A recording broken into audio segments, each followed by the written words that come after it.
it met me there. Psalm 107. Psalm 107 is the beginning of book 5 of the Psalter.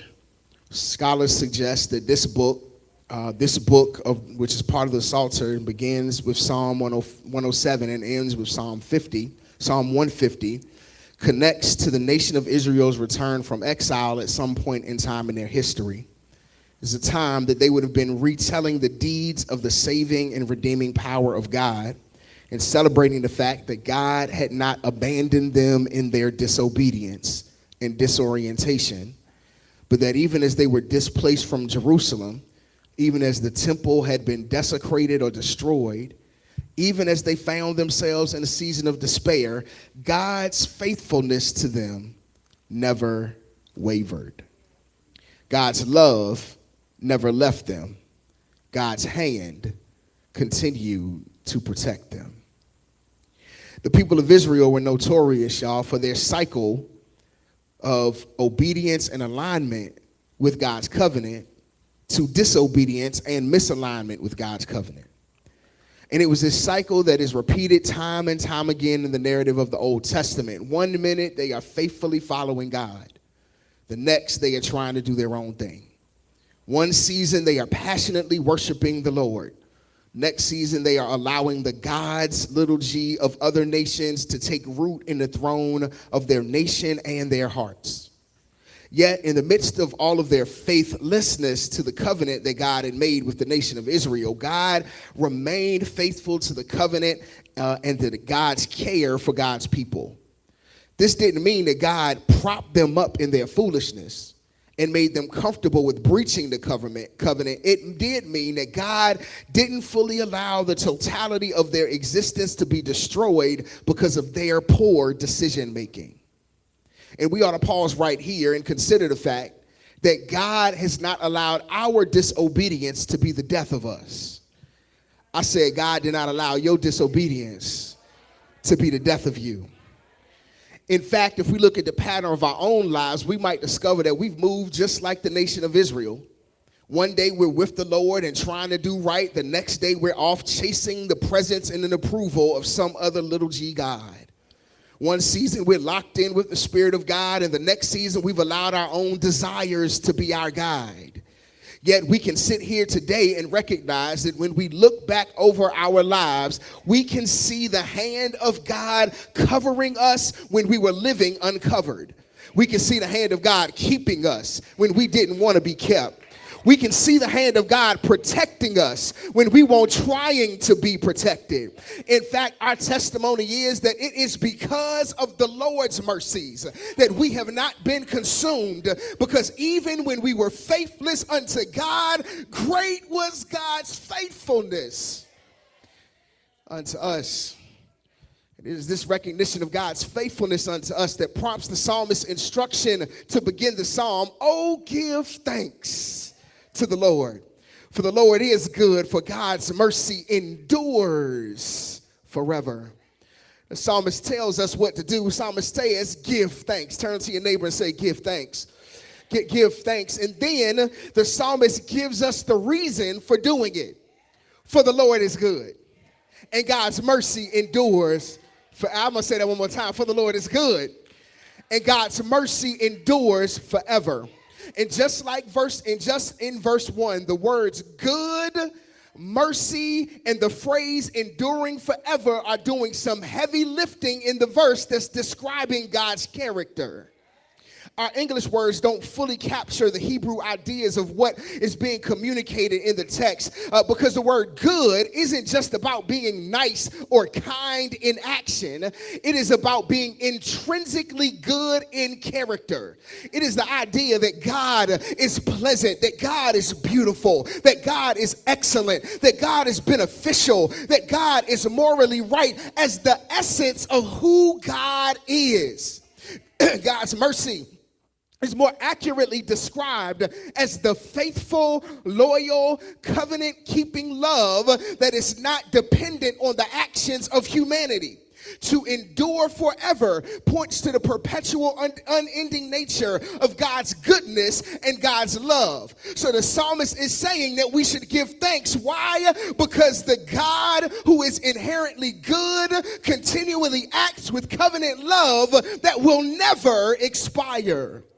And is there anybody here today that's glad that we serve a God who can't help but to be good to us? Is there anybody here today that is glad that we serve a God who can't help but to lavish us with excellence and beauty and the benefit of God's character through God's never-ending, beyond the limits of time, faithful love towards us? Is there anybody here today that is glad that the Lord is good, that God's mercy is everlasting, and that God's truth endures through all generations? In a world of folks whose goodness is circumstantial, whose love is conditional, whose mercy is calculated, whose grace is convenient, we ought to thank God today that God's goodness is constant, God's love is committed, God's mercy is compassionate, God's grace is covering. Oh, give thanks unto the Lord, for the Lord is good, and God's mercy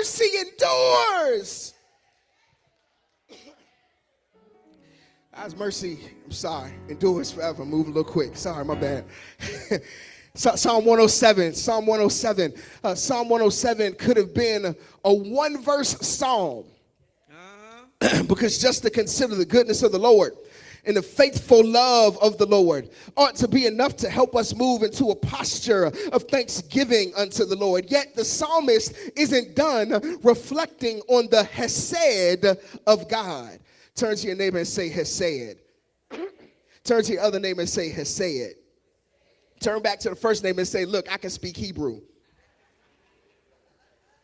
The hesed of God, the hesed of God. Hesed is the term that encapsulates for us the idea and the notion of God's loyal, covenant-keeping love that is not dependent on human worthiness, but is solely dependent on God's character. It is the term that is the bookend of this poetic rendering and reflection of the expression of the God's nature in our human experience. The word is found in verse 1, expressed as mercy in our English text, and it's found in verse 43, expressed as loving kindness in our English text. And in the verses in between, the psalmist helps us to consider how God has expressed God's hesed towards us through the ways that God has shown up in our experience. That is why in verses 2 and 3, the psalmist writes, let the redeemed of the Lord say so. I said, let the redeemed of the Lord say whom the Lord has redeemed from the hand of the enemy and gathered out of the lands from the east and the west, from the north and the south. The psalmist is not just encouraging thanksgiving unto God for God's loving kindness and God's tender mercies, but the author is also encouraging testimony about the expressions of God's loving kindness and tender mercies through God's redeeming hand.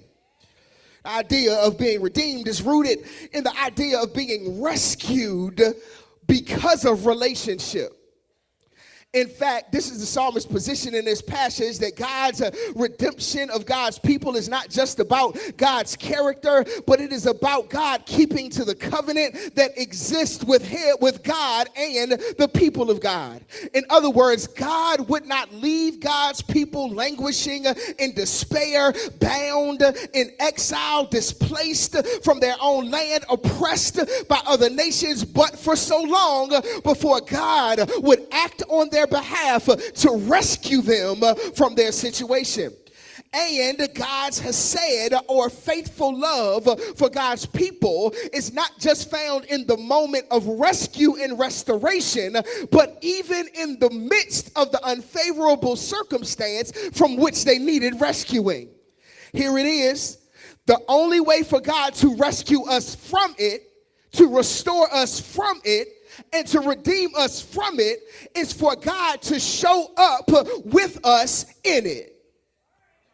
I'm going to say that one more time in case I said it too fast. The only way for God to rescue us from it It's for God to show up with us in it. You ought to ask the Hebrew boys. They were in the fire, and then God showed up in the middle of the fire to rescue them from the fire, because the only way that God is going to rescue us from it is if God shows up with us in it. Said another way, no matter how bad it is, no matter how hard it is, no matter how far it is, God will never leave us nor forsake us.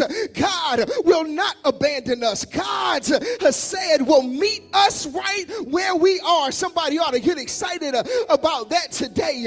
Wherever we find ourselves in this season, whatever we're facing today, whatever we're in the midst of for this moment, God's mercy, God's unfailing love, God's loving kindness, God's covenant loyalty will meet us there. And family, we're living in the midst of some challenging times. It's chaos, the shifting, the uncertainty that is happening around us. It can be easy for us to focus so much on what is going wrong and what is not in place and what is not out of order that we can find ourselves feeling as if God has forgotten about us. We are looking at the very real possibilities of folks without food, folks without adequate health care, folks having to make difficult financial decisions and about how they are going to have to survive. We are living in a time where folks are crying, Lord, Lord, with their lips, but their hearts are far from God. And that's not to mention the personal difficulties that we're facing from our own decisions and our own losses and our own shortcomings. Yet this location, Psalm is a reminder for us that no matter our physical location, no matter our emotional location, no matter our spiritual location, our financial location, or our mental location, God's faithful covenant love will meet us there. God will meet us there, right where we are, right where we find ourselves, right in the midst of our struggle, right in the midst of our suffering. God will meet us where we are to rescue us, to restore us, and to recenter us for the glory of God. So the psalmist, in the part of the text that we didn't read, the psalmist doesn't want to just reflect on God's Hesed. The psalmist wants us to remember the moments when it met us. So the psalmist wants us to remember the moments when it met us, because if we can remember the moments where it met us, then we can be reassured that it can and will meet us again. And that's why there are 4 different testimonies in the psalm lifted up, 4 different testimonies, 4 different stories, 4 different archetypes of struggle, 4 different stories or archetypes of saving, 4 different testimonies to the truth that God can and God will redeem us. Not because we deserve it, but because God is just that good. Let me say it again. One more time. Here it is. These testimonies point to the truth that God can. I said God can. And God will redeem us, not because we deserve redemption, but because God is just that good. Each one of us shows us God's Hesed, God's loving kindness, God's merciful presence, and it shows us that it meets us there. Here's the first place it meets us. Y'all ready? First place it meets us, God has said, meets us in our wilderness.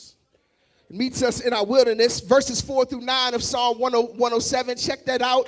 The psalmist begins with a testimony of a picture of people wandering in desert wastelands without direction, without nourishment, without rest, no roadmap, no shelter, no satisfaction. These are people searching for somewhere to live. A place of belonging, a place of grounding, a place of community. They can't find it. They are spiritually disoriented. They are physically drained and emotionally diminished. This isn't just about a lack of geography. It is about a loss of identity. The notion of wandering in this part of the text is the idea of aimlessly wandering. It's about moving around in a way where you don't have no idea where you're going. You just going in circles, moving around, going this way today because that's what feel right, and then going the other way the next day because that's what feel right. It's not just a physical location or condition, but it is a spiritual disposition. The psalmist is describing a people who are lost in every sense of the word and in every direction. They are people who are hungry and can't find the nourishment they desire. They are people who are thirsty and are dried out in soul and in spirit. People that the psalmist rather suggests that their souls have fainted within them. This is a deep despair reflecting Israel's experience as they were in exile. They had no clue what was coming next. They had no clue which way to turn. They had no clue where they would go. And many of us know what it's like to be in a place of feeling lost. Know what it's like to be lacking direction and trying to find our place in the challenging season of life. The transitions of life can rock us into a place where we don't know which way to go or even lose connection with who we are. We've been there, chasing for the fulfillment of our souls through promotions at work and the accumulation of material possession. We've been there looking for love in all the wrong places and all the wrong people. We've been there sitting at a desk, sitting on a job, sitting in a church, sitting in a situation and feeling like we don't belong anywhere. We've been there feeling like a stranger in a place and with people that was once familiar to us. We've been there in a wilderness season, hungry and thirsting and fainting, suffering with shame, silence, and even spiritual numbness. We've been there, and the truth is some of us are there today. And the psalmist helps us because he points to the fact that God meets us there. Verse 6 tells us that they cried to the Lord in their trouble. They cried to the Lord under pressure. They cried to the Lord while they were in this tight place. And God's Hesed met them in that place and delivers them by leading them straightway to a place of safety. God steps into where they are, meets them where they are, and guides them out of their wilderness wandering. God's faithful love comes to give direction and sustenance and belonging for those who are disoriented, starving, and displaced. They cried out and God heard, not because they had the right words, not because they had earned it, but because God's Hesed does not depend on our performance. God's Hesed only depends on God's promise. And we ought to be reminded today that you don't have to perform in the wilderness. You don't have to perform, you just have to cry out, because when you cry out, God's Hesed will meet you there. And some of us in this room have lived long enough to know that the place where you almost lost it was the place where God found you. Yeah, our testimony is that I didn't get out of it on my own. When I was aimless, Hesed showed up. When I didn't know which way to go, Hesed gave me a path. When I was hungry, Hesed bought me provision. When I was wandering, Hesed led me back home. Hesed met me in the wilderness and showed me the way out. God Hesed meets us in our wilderness in verses 4 through 9. But then the psalmist says that it meets us in our bondage in verses 10 through 16. Go back and read it this week. The psalmist describes the testimony of the people where they found themselves locked up as a consequence of their own disobedience. They ended up there because it was their fault. But verse 10 says, some sat in darkness and in the shadow of death, bound in affliction and irons. They are folks who have boxed themselves in with no visibility or clarity on how to get out.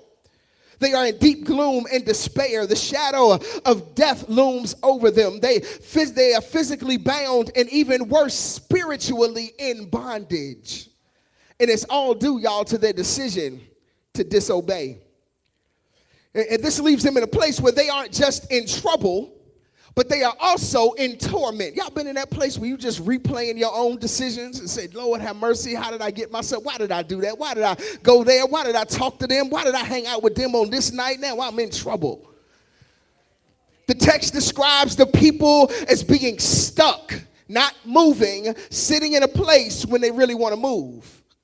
They are in affliction, in irons, in a place of bondage and oppression, gripped by spiritual strongholds. They are crushed under the internal weight of what they have done. It is the reality of what it looks like when bad choices lead to worse consequences. And we feel buried under the weight of our guilt and under the pain of our past. Some of us have been there before or are wrestling with it in this moment. We're stuck in relationships and situations that don't make us better, but keep us bound to toxicity and the shame and the guilt of our mistakes. We are stuck dealing with any manner of addiction to substances, addiction to approval, addiction to comparison. We might be trying to walk in a new version of who we are while folks want to hold up our faults and hold up our shortcomings to keep us from walking in this freedom that we found in the Lord. We all know what it's like to sit in darkness. And if we're honest, some of it we caused. But the good news today is that our rebellion doesn't cancel our redemption. Yeah, our rebellion doesn't cancel our redemption. We've been in the prison of our own mistakes. We've been in the shackles of our own choices. We've been in the darkness of our own decisions. But the psalmist reminds us that if we cry out to God, God will enter our real or proverbial cell. God will shatter the shackles. God will bring a light into darkness and lead us out of it. Lead us out of the bondage in which we find ourselves, because some chains don't clink, they cling. Even those that get broken by the mercy of God. But though the bars of your past can't block the blessing of your future. Why? Because the hesed of God met us where we were bound. The hesed of God breaks us free from where we're locked up. The hesed of God reaches into our prison and pulls us out of it. We aren't just forgiven, we are free because of God's love. God's hesed for us. God doesn't just unlock the chains, but God destroys the yoke. God's hesed meets us in the wilderness. God's hesed meets us in our bondage. God's hesed also meets us in our sickness. Verses 17 through 22 of the psalm.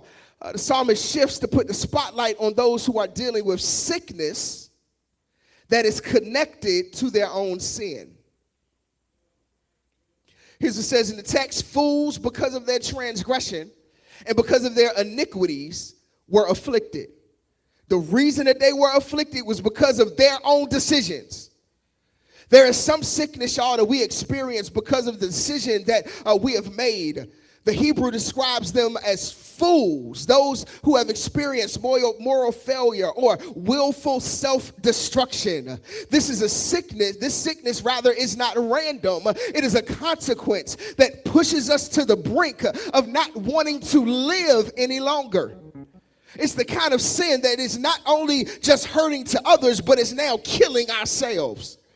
This is what it looks like when we've been so prideful that we've avoided repentance. This is what it looks like when we have self-medicated ourselves so much to avoid dealing with our trauma that our behaviors have now become strongholds.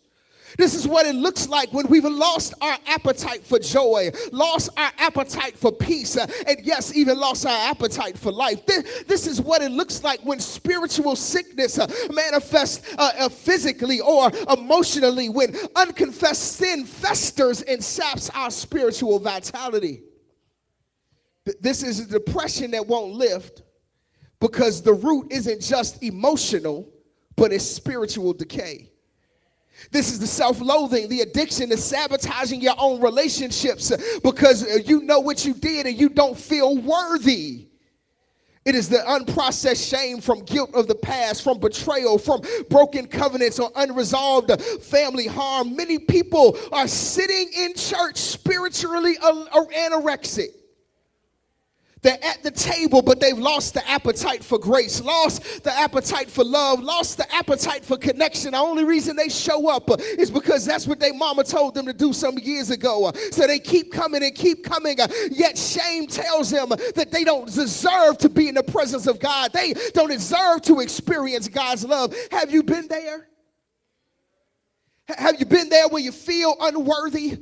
Have you been there where you feel unlovable? Have you been there where you feel undesirable and can't accept that can't even accept that God still wants to be connected with you?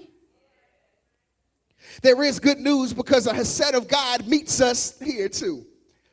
Because a hesed sends healing. God doesn't abandon the spiritually sick, but God sends the word to bring healing that addresses the root. God will dispatch a messenger or a weapon that is intentionally meant to be a tool of restoration. And it's in this place that many of us have discovered that God is indeed Jehovah Rapha, the God who heals. The healing God who repairs, who stitches together, and who restores to wholeness. There's some sicknesses the doctors can't fix because it's spiritual. And when shame has had us wasting away, our testimony is that the mercy of God came and made me whole. God sent God's word and it healed me. We were sick because of sin, but God sent grace on assignment to our lives.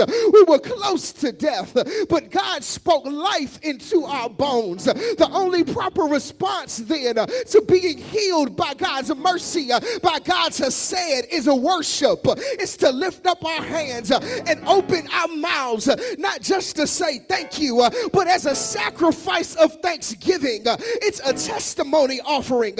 And that's why the psalmist says, let them give thanks to the Lord for the Lord's unfailing love. Let them sacrifice thankful offerings and tell of God's works with songs of joy. That's why we lifted up our voices today and said, all my life you have been faithful. All my life you have been so, so good. With every breath that I am able, I'm going to sing of the goodness of God, because God didn't just forgive me, God restored me. And when I was sick from my own sin, the hesed of God healed my body and healed my soul. Listen, I'm done. I'm out your way. God's hesed meets us in our wilderness. God's hesed meets us in our bondage. God's hesed meets us in our sickness. And God's hesed meets us in our storm. The psalmist, verse 23, the psalmist introduces people who are caught up in chaos, not because of sin, but because of the unpredictability of life. The vision that the psalmist is putting together in verses 23 to 32 points to sailors that were caught in the chaos of a storm. These are sailors, professionals who knew the water, had the skill. They left land intentionally, but suddenly the storm winds rise, waves mount up to the heavens, and their skill fails them in the midst of the storm. The text says in verse 26 that their courage melted away. In verse 27, it says that they reeled and staggered like drunkards. It says in the text that they were at their wits' end. They were undone. They were out of control. They were overwhelmed and lost at sea. Not because they were foolish or rebellious people, but they were faithful and entrepreneurial and bold. They were the ones who launched out into deep waters, doing something other folks wouldn't dare to do, and they still found themselves in storms that they didn't cause and storms that they couldn't control. They are experienced people in an unexpected storm. And the reality is, that's how many of us feel this morning sitting in the sanctuary. We are experienced people in an unexpected storm. This ain't our first government shutdown, but this one feels a little bit different. This ain't the first time that we've had some issue with food access, but this one feels a little bit different. This isn't the first time that we've lost a loved one, or we've lost a job, or we've lost something that we held dear and are grieving from it. But this one just hits a little bit different. These are the seasons where your skill and where your strategy and where your smarts aren't enough. These are the seasons where your bank account can't stop the business from failing. These are the seasons where your therapy appointments aren't necessarily easing the ease of your anxiety. These are the seasons where your prayer life feels strong, but the waters keep on rising. This is what it means to be at your wit's end. But here's the beauty today that the text helps us with is that you don't have to have a way out. All you have to do is cry out unto the Lord. And when you cry out unto the Lord, you can best believe that God has said is going to show up to calm the chaos. You remember the story when the disciples were on the boat crossing over from one side of the lake to another, and they were skilled fishermen, skilled sailors, and the storm came up, but Jesus was asleep on the bow of the boat, and the disciples went down and found Jesus asleep and said, Master, do you care if we gonna die in this storm? And Jesus comes to the edge of the boat and stands and spreads his arm and says, peace, be still. I just want to let you know that's a picture of the Hesed of God, because the same God who allowed the storm is the same God that can speak peace into the storm. The same water that was taking them under becomes calm under God's command. God will silence the threat. God will shut up the enemy. God will still the storms in our life.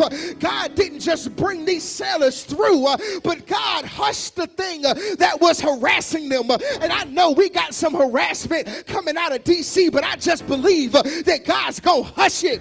I know we got some harassment coming from churches that don't believe like us, but I just believe God's gonna hush it, because the Hesed doesn't just meet us in the midst of calm waters. The Hesed steps into the storm and teaches the storm how to behave. And that's why as people of God, our testimony is that old hymn of the church that says, like a ship that's tossed and driven, battered by an angry sea, when the storms of a life are raging and the waters are coming all over me, I wonder what I have done to make this race so hard for me to run. Then I say to my soul, you ought to put your hand on your chest right now and say to your soul, take courage, because the Lord will make a way somehow. I said the Lord will make a way somehow. I said the Lord will make a way somehow. If you're in your wilderness, the Lord will make a way somehow. If you're in your prison, the Lord will make a way somehow. If you're in your sick room, the Lord will make a way somehow. When you're in your storm, the Lord, I said the Lord will make a way somehow. And so we're left with the pattern of what we ought to do. Yes, we can give thanks for what the Lord has done, because the text commands us to let the redeemed of the Lord say so. That you ought to testify that the moment that you cried out to God, God moved. The moment that you confessed unto the Lord, God covered you. The moment that you turned unto God, God turned it for you. It's not just about praise, it's about your testimony. The Lord, let the redeemed of the Lord say so. Let the redeemed of the Lord say so. I'm going to keep saying it until you start doing it. I'm just looking for about 10 redeemed folks in the room, and I'll make 11. Let the redeemed of the Lord say so.